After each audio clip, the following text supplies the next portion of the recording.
Yo soy Romina De Nardo, nací en Montevideo, soy trapecista, estudié en Italia, en la FLIC, y también en Buenos Aires y aquí en Barcelona.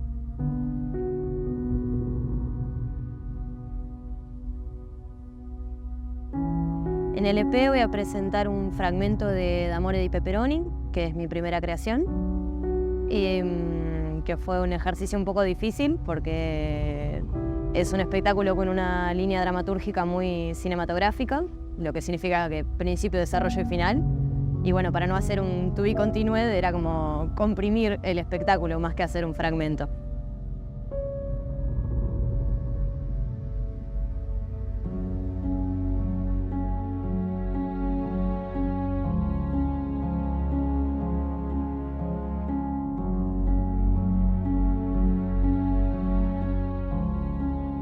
Puede llegar a haber una conclusión que es la mía, la que no tiene por qué ser la de todo el mundo, ¿no? O sea, como una invitación a repensar el deseo, ¿no? Y si una vez que ya lo repensaste, querés mantener el que tenías, también está bien.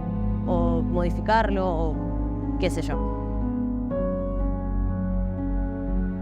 ¿Qué pienso sobre el amor romántico?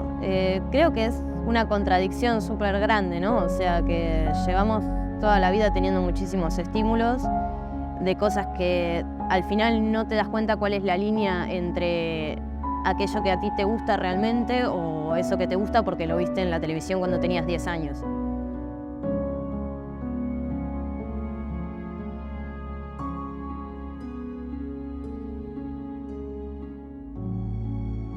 Bueno, la verdad que creo que el EP sirve para eso, ¿no? Para tener un encuentro con el público, de ver cómo funciona también, de estar con otros artistas, de poner a prueba. Y también es un canal de difusión, ¿no? Como ese encuentro con la figura temida del programador y demás, ¿no?